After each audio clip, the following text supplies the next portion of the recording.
Thanks for listening. If you'd like to schedule a one-on-one coaching with Dr. Lodhi, please visit drsadaf.com.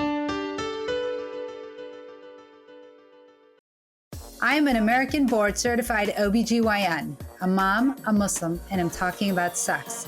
This is the Muslim Sex Podcast.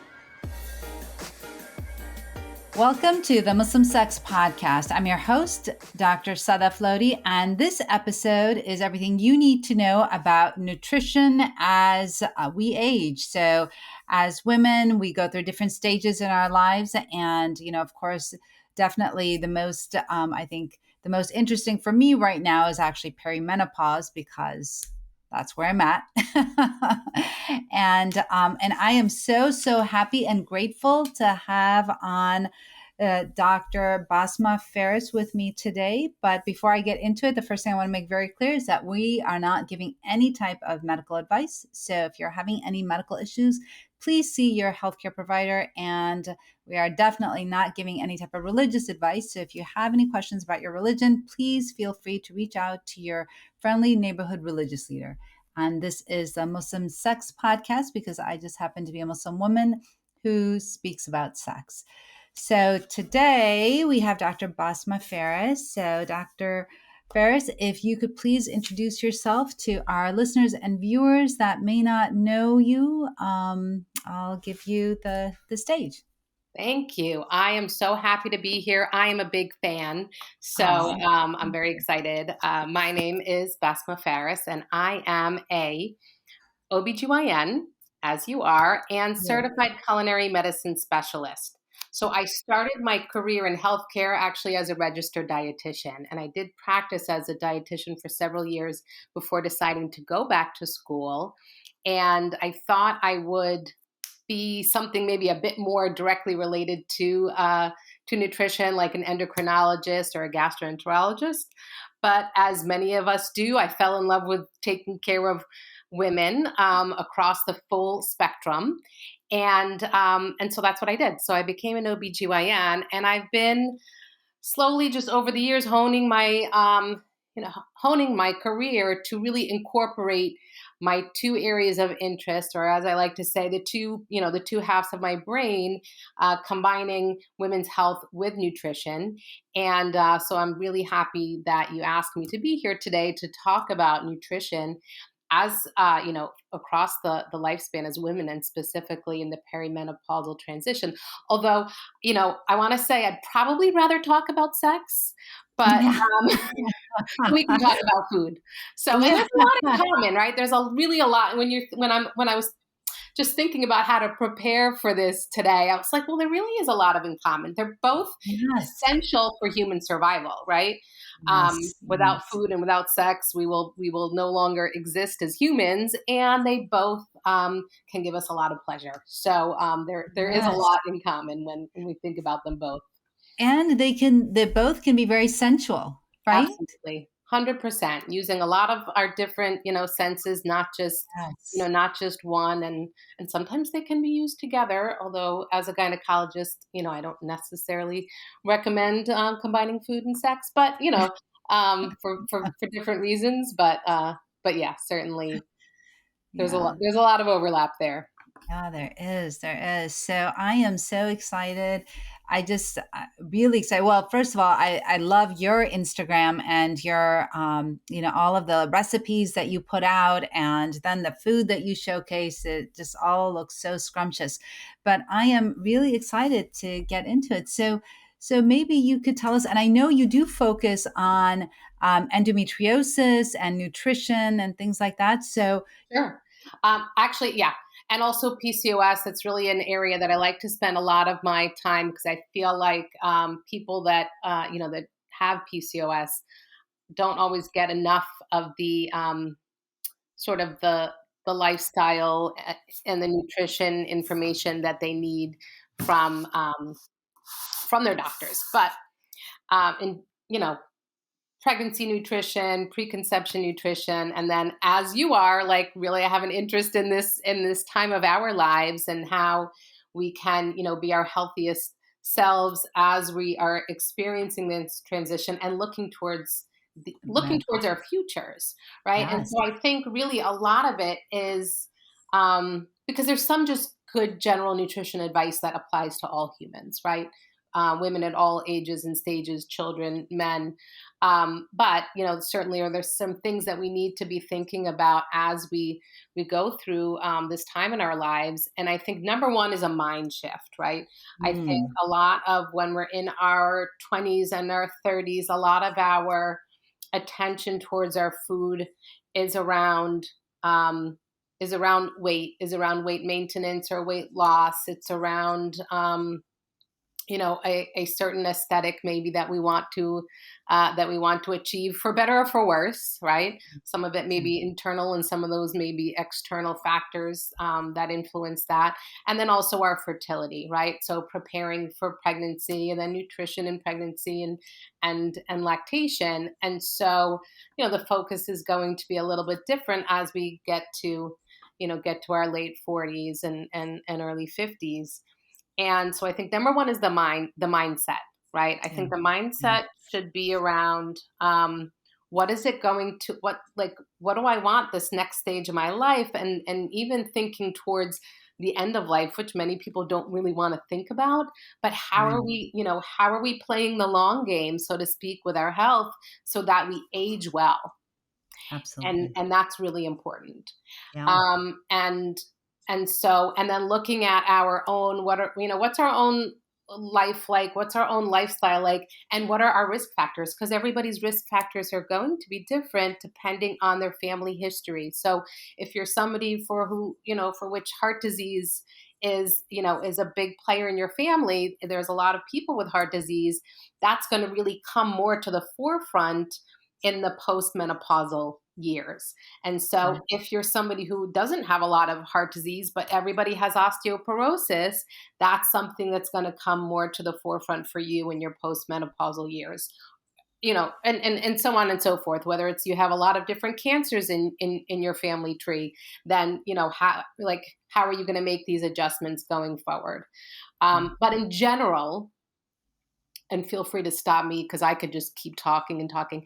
But in general, I think things that we want to be thinking about are maintaining lean body mass, Mm. Yeah. very, very important. In terms of supporting our metabolism, in terms of supporting um, our musculoskeletal health, right?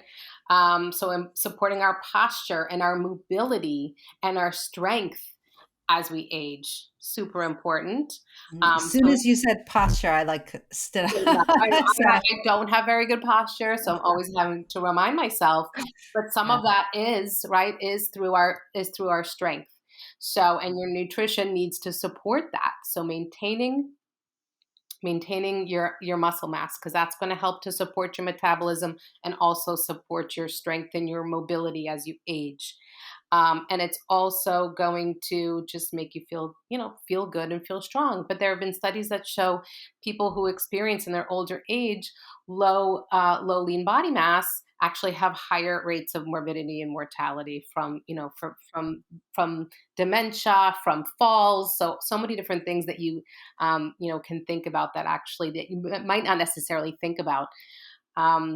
What else? Bone health, right? By the time you've reached your 40s and 50s, we've gone beyond the time where we actually can increase our bone mass. That actually occurs up until around age 30. So when you get to where we are, it's really about trying to mitigate bone loss. So making sure that we're getting enough calcium, making sure that we're getting enough vitamin D. So that's really important. And then we're going to experience changes in our body composition. So maybe we're not experiencing changes in our weight per se, but the distribution of fat in our bodies may change. So maybe people who all their life, had this like really nice hourglass figure where they had a slim waist, and maybe they had more fat in their hips, and that sort of like curvy feminine physique that's like really so desirable, especially right now, that may change. And that's due to decreasing levels of estrogen that allows us to actually start depositing more fat around our middle And unfortunately, that fat tends to be the fat that's around our organs, and that's the fat that's more inflammatory. So, making sure that in our diets, we are balancing that out with getting enough anti inflammatory nutrients. So, all of our fruits and vegetables that contain our antioxidant vitamins, so vitamin C and A and D and E, and then all of the phytonutrients that make up our antioxidant systems. And so those are really the things that I think about when I think about how should we be um, going through the transition and preparing for for aging more more gracefully and healthily and Yeah. yeah, Yeah. No, I think that everything that you said is so, so important. And I think often we forget what an important part, right, nutrition plays in our lives and as we age, and how important it is that we set ourselves up for success as we age based on what we're eating. And definitely, I'd love to hear more about the antioxidants that you talk about and the different types of foods that are, helpful. And there are people that say that during perimenopause and menopause, to increase your soy content or to increase your, yams that can give you progesterone and perhaps help with sleep, because as you and I both being OBGYNs, we both know that, as women go through perimenopause and menopause, we start to experience those hot flashes, night sweats, mood swings, anxiety increases, depression increases, all of those things, changes in our libido and all that. Are there foods that you would recommend during this time that may help with some of those, sure. vasomotor symptoms, as we I, say? I love soy. I think it's unfortunately been much maligned. And the soy story is very interesting. So soy contains a class of chemicals, phytochemicals or phytonutrients that bind the estrogen receptor in our bodies. Hmm. And that scares people when they think about that. They're like, "Oh, that's an estrogen. That's got to be bad." Which obviously we know as OBGYNs, you know, estrogen is not all bad, but people hear that and they become afraid. But what that means is it binds the estrogen receptor, right? So for those of you who don't know exactly what I'm talking about, our cells have these things called receptors, and what different chemicals will bind to them, and that'll turn on different processes in the cell. So when something is bound to that receptor, it either will turn it on, right? It'll turn on the functions of that cell, or it'll turn it off. But sometimes there are chemicals that will kind of partially turn it on. It's not an on off switch. It's more like a dimmer, right? So Hmm. instead of it being all on or all off, it may be on but just a little bit. Yeah. And that actually can be beneficial for many people in different ways.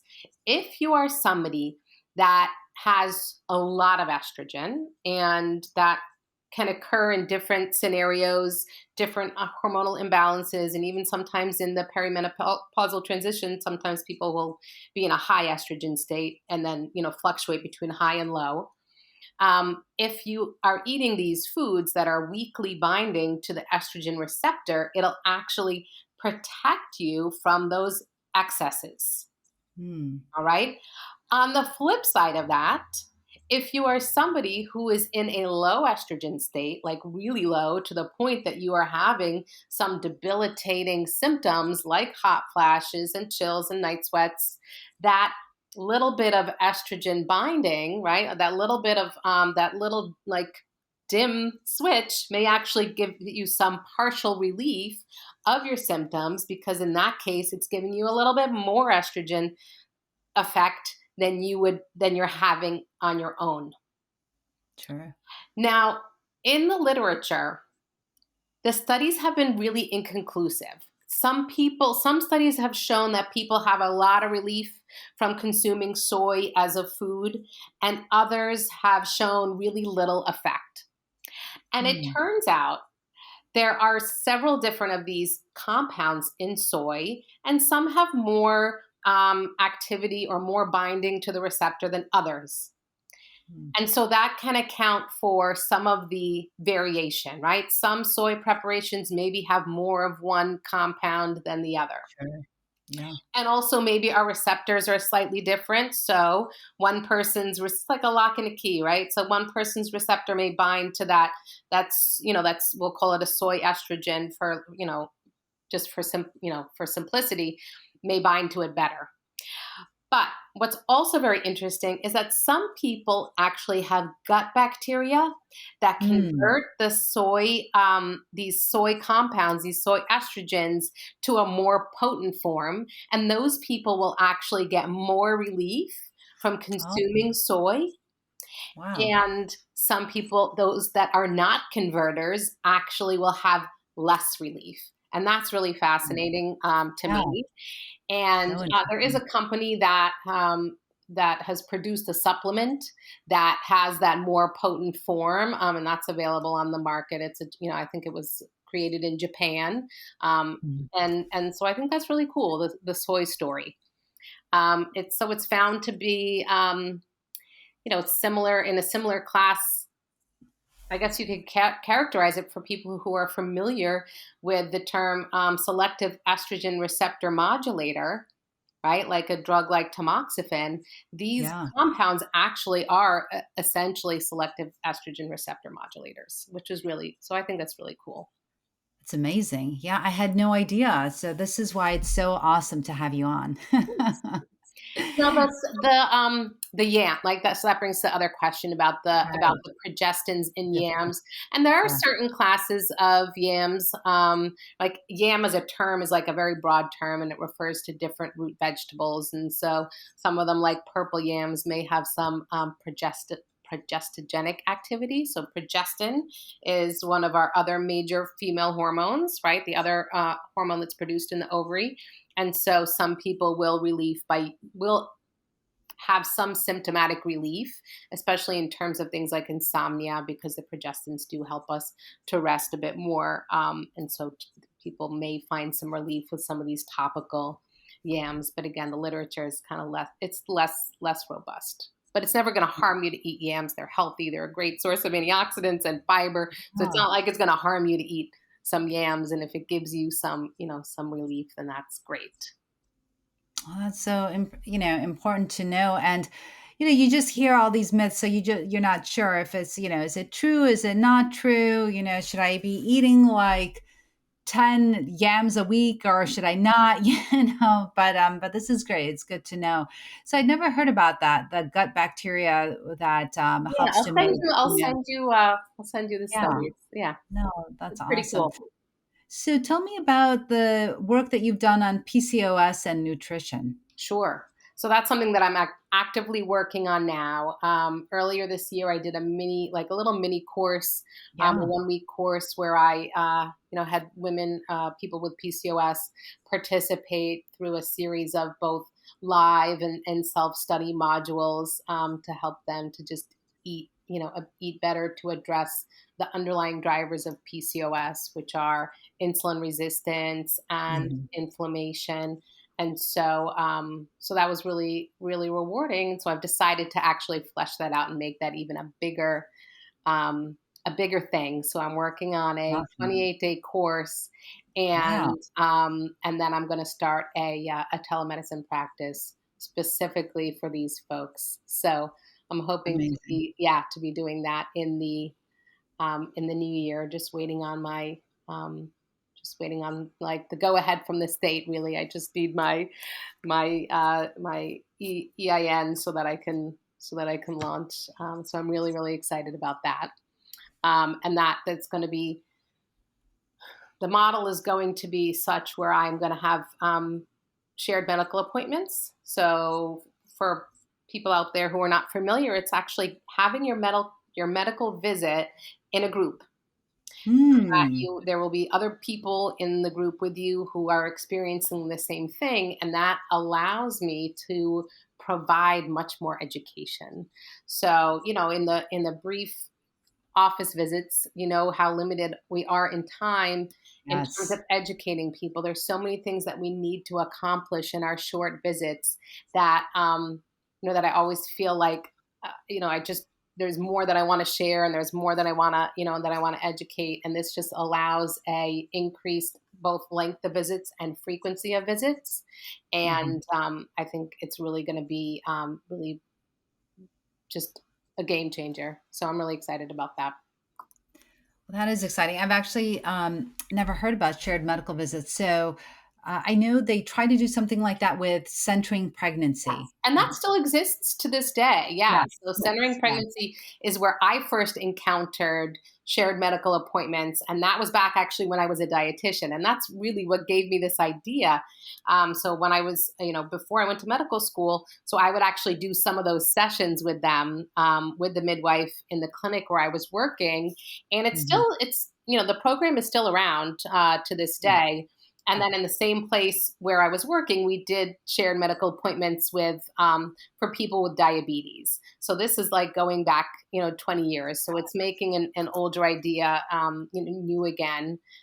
Cleveland Clinic does a lot of shared medical appointments, and so it's a great way to be able to teach nutrition and teach cooking. So as part of the program, I'm going to be in my kitchen, Oh, just teaching people how to cook. So that's really exciting. I can't wait to get started. yeah. No, that sounds awesome. So what would you recommend for somebody, let's say, that has PCOS? I know that you were mentioning about, trying to decrease that insulin resistance, as we know that that is one of the key components of PCOS. So how do you tell people to do that? Should they do like a Mediterranean diet, or, something where there's like low carbs, or? Yeah, and so really any diet, the Mediterranean diet is a great example, and I sort of use that as the prototype. I think not everybody loves the term Mediterranean diet because they feel like it excludes their particular worldview or their particular culture.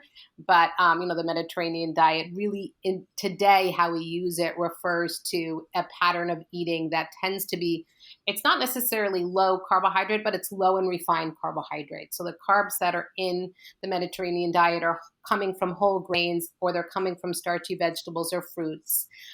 It's not a diet that's typically considered low fat, but the fats, it's low in saturated fat, higher in monounsaturated fat and omega 3s, and with adequate protein. It's not a completely whole foods. It's not a completely plant-based diet, rather, Right. but plants feature heavily. So it's in terms of managing the insulin resistance. Yeah, it's addressing reducing refined carbohydrates, planning meals that are tasty, number one, Yeah. but also satisfying. Are going to provide people with energy, but without stimulating or worsening their insulin resistance. And then chronic inflammation, again, is a driver for PCOS symptoms, and so addressing chronic inflammation through food as well.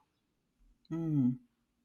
Well, that is awesome. So tell me a little bit about, you mentioned chronic inflammation a few times. So, I'm interested in knowing what you think are, inflammatory foods. Like I've heard that dairy, cow's milk, right, is inflammatory, but I'm not sure about the other one. For For some some. people, not for everybody. So I Okay. hate painting foods sort of with the same brush. And Sure. certainly there are some people out there that will say you have to get rid of dairy and you have to get rid of gluten, right? And but that may not be true for everybody. And limiting whole food groups may actually open you up to being deficient in something else if you're not doing Ah, it correctly. So sure. when we think about addressing chronic inflammation, and just for those of you who don't know what chronic inflammation is actually something that's really useful. It's our immune system's way of addressing, illness, infections. But it should turn on and it should turn off. When it's chronically turned on in low levels because of environmental factors or dietary factors, a lot of different reasons, then you can develop these illnesses that are a result of chronic inflammation. So when we're trying to address chronic inflammation by diet, we're doing two things. And I think everybody always thinks, oh, what do I have to give up? Right. Right. And I Mm. feel that messaging is very negative. So Yeah. yes, we want to eliminate those inflammatory foods and the ones that are inflammatory for you. If you have lactose intolerance, certainly dairy is going to be inflammatory to you. If you have a dairy allergy, dairy is going to be inflammatory for you. If you have celiac disease or a non celiac gluten intolerance, then gluten is going to be inflammatory for you. But other people have other allergies or other intolerances. So doing a elimination diet is actually the gold standard to identify what foods are inflammatory for you. And that's by eliminating certain foods and basically doing a challenge and seeing if your symptoms return. So really, and then so that's really fine tuning it. And so I do actually take people through like how do you actually properly complete an elimination diet, and then it's adding more anti-inflammatory nutrients to our diets. So, for example, if we think about fats, right? Everybody's always talking about omega 3, omega 3, omega 3. Why? We have omega 3s are a unsaturated fat called a group of fats called polyunsaturated fats. And there are two main classes of polyunsaturated fats, and those are the omega 3s and the omega 6s. And we Mm, get a lot of omega 6s. Omega 6s come in the majority of our a majority of oils that are used in cooking commercially. So corn oil, vegetable oil, safflower oil, canola oil less, olive oil less, but many cooking oils, especially ones that are used commercially. So if you're eating mm, commercially prepared food, whether it's in a restaurant or packaged food, so yeah. processed food, they're going to be higher in omega 6s. Mm, Omega 3s come from foods like fish oil, walnuts are a great source, flax seeds are a great source of omega 3. And when it comes to inflammation, they behave very differently.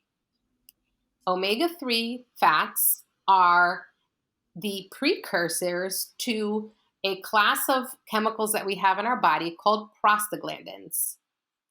And omega 3 is the precursor to the anti inflammatory prostaglandins. And omega 6 is the precursor to the inflammatory prostaglandins. So, if our diet has too many omega 6s and not enough omega 3s, we're going to have a balance towards inflammation. And so, we try to tip that balance so that we have a maybe, and probably the typical American diet has a ratio of omega 6s to omega 3s of 10 to 1. And we want to shift that balance to somewhere between 4 to 1 or 2 to 1. So we really want to try to shift towards more omega 3s and less omega 6s. And that's like really one great way to mitigate chronic inflammation through diet.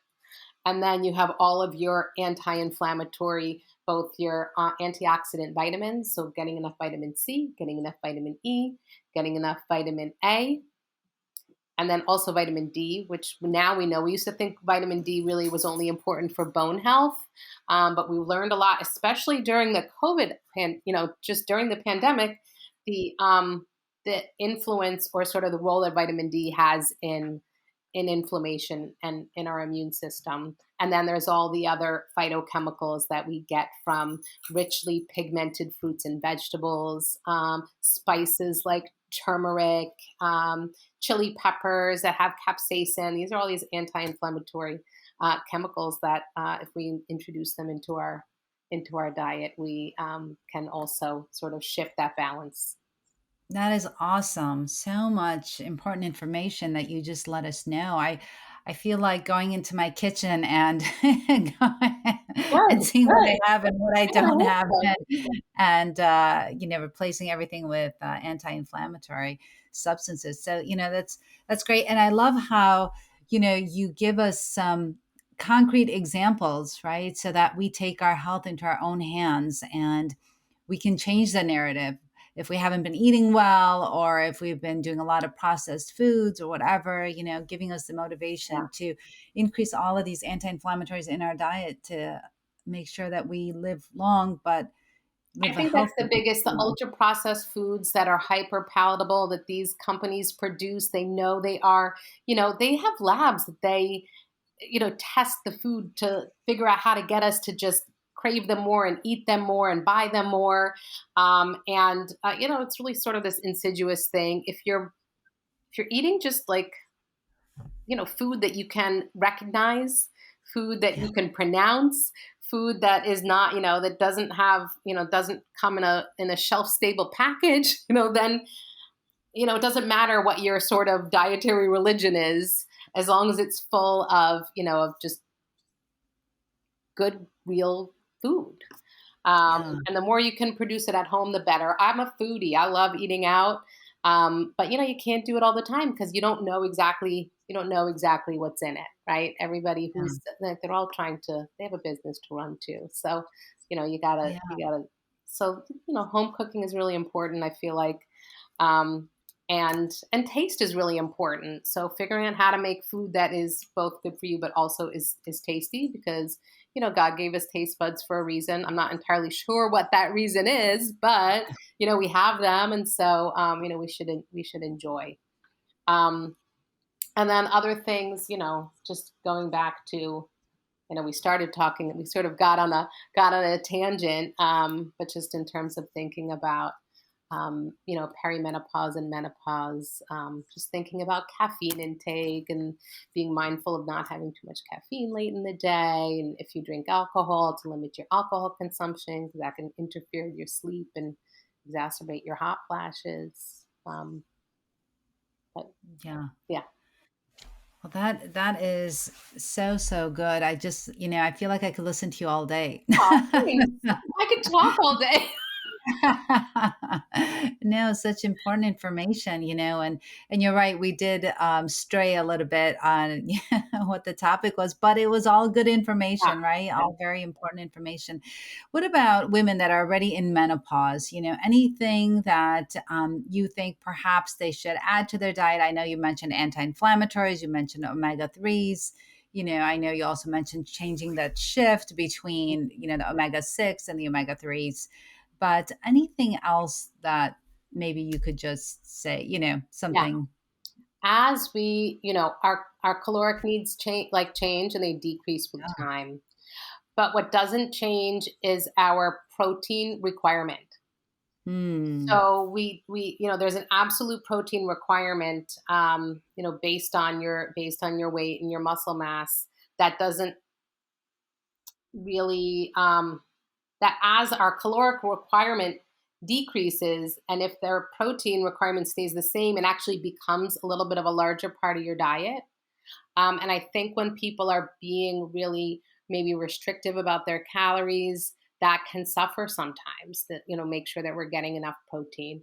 The RDA, the recommended daily allowance is zero point 0.8 milligrams of protein per kilogram, but many people will say that that is really inadequate, that it should be, maybe somewhere around 1.2. There's some that like I like to call them like the meatheads, will like think that you need like 2 grams per day. And so, but somewhere it's certainly more than the zero point 0.8 grams sorry, I said milligrams, it's grams per kilogram per day. And if you're somebody that eats mostly plant based, that's going to be even a little bit more challenging. So you have to really be paying attention to the amount of protein that's in your diet. So Is that's an that just important to one. keep up? Is that just to keep up your muscle mass Correct. then? Yep. Yeah, To so you don't maintain your lose too muscle much. mass. Yeah. Right. So I guess so the other ways that we maintain our muscle mass is to do those weight bearing exercises. Hmm. Um, but But you also can't so that create something from nothing, right? So you need the right, building blocks. right, We can absolutely. we can make some of the amino acids, but some of them are what we call essential. We can't produce Yeah. them. We need to consume them. And so, yes, so you need to do the exercise, but if you actually don't have the amino acids to build the muscle, you can't. So you need to That's do such but a you good need both. point. Yeah, no, you're absolutely right in that. I myself am always looking to decrease meat in my diet, but you're absolutely right. Of course, you need something Yeah. to And legumes maintain are your. great, right? So there's a lot of different ways of getting protein. I myself, I eat, I'm an omnivore. I eat everything. but I lean towards, a lot of fruits and vegetables, and and that's just because that's how I like to eat, and that's sort of how I was raised. But always having to be mindful of making sure that I have some, even some either plant or animal based protein, and that's really important. Yeah. That's great. So, I really do feel like I could keep talking to you, but it's just so much, such a wealth of information. So I think that's awesome. So, what if people were interested in following you and looking up your course and things like that? How can they reach out to you? So I am on Instagram. In fact, I should probably consolidate. I have a few different accounts, but you can follow me on Instagram at Dr. Basma Faris. And then I have my new, for my new business, it's Poly Prep, POLLYPREP. And the idea is that it's school for people with PCOS to learn how to manage their health. And so you can follow me there so you can find out when I'm launching. And then I also have my personal website, which is basmafaris.com, and the polyprep.com website as well. Wow. Awesome. That is great. So you said hopefully in the new year is when you I hope hope to so. I launch. was hoping to launch by the end of the year, but I'm waiting on the state to give me the go ahead. So as a physician, we are under extra scrutiny and need to dot our I's and cross our T's, and so people who are not physicians can just easily go online and start their business, but it's a little bit more complicated, at least in New York State. And so I'm Right. just waiting on the proper paperwork. So, and I'm in the meantime working on everything, in the background. So, but I'm really excited about that. That's great. So do you do culinary classes as well? Do you teach people how to cook? Um, I mean, I will be for my program, but otherwise, right now, I'm not. I wish I could have. That's really my dream. If I could have, open a teaching kitchen, and maybe I will. That might be the next thing. If I can find an affordable space, New York City real estate being what it is. But Yeah. I would love a brick and mortar space so that I could do that. So, maybe Yeah. In the future. maybe in the future. Absolutely. Absolutely. Well, thank you so much. This was such a treat and I really, really enjoyed Yeah. talking to you. I Um, had a great time, and I'm like I said, I'm a big fan, and so really it was a great honor to be able to come on here on your podcast. I love what you're doing. oh, thank you. So, well, we are done here, and it's been real and really intimate, really fun. And remember, this is not meant to be any type of medical advice. So, if you're having any issues with your health, please see your friendly neighborhood healthcare provider. And until next time, this is the Muslim Sex Podcast. Thanks for listening. If you'd like to schedule a one-on-one coaching with Dr. Lodhi, please visit drsadaf.com. And until next time, this is the Muslim Sex Podcast.